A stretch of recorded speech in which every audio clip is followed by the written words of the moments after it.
বসিরহাট মহকুমা জুড়ে শাসক দলের হেভিওয়েট নেতাদের খুঁজে পাওয়া যাচ্ছে না, যেমন দেবেশ মণ্ডল, বিধায়ক হিঙ্গালগং, আমিরুল ইসলাম হাসনাবাদ পঞ্চায়েত সমিতির সভাপতি, সত্যজ্যোতি সান্যাল, সভাপতি খুলনা জিপি, রফিকুল ইসলাম মণ্ডল, বিধায়ক বসিরহাট উত্তর, সুবীর সরকার, ভাইস চেয়ারম্যান বসিরহাট পৌরসভা, অরিন্দম গোলদার, ল সেল, কৌশিক দত্ত, শ্রমিক ইউনিয়ন, অসিত মজুমদার, প্রবীণ নেতা, আইয়ুব মোল্লা, এক্স ব্লক নেতা মিনাখা, কালাম হাজি, ব্লক সভাপতি মিনাখা, উসমান সর্দার, হাসনাবাদ পঞ্চায়েত সমিতির সদস্য, সৌরেন পাল, জেলা পরিষদ সদস্য, রঞ্জিত দাস, জেলা পরিষদ সদস্য ও সেরাজুল বেশে, আরও অনেকে।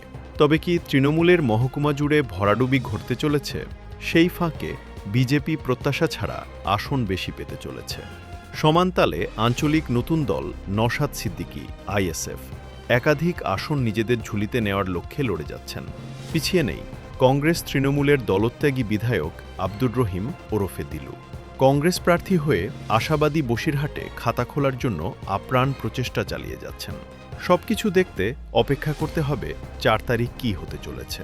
তার জন্য আমাদের রেডিও সুন্দরবন ৯১.২ FM পেজটি ফেসবুক এবং ইউটিউব। পাশে থাকুন, সাথে থাকুন।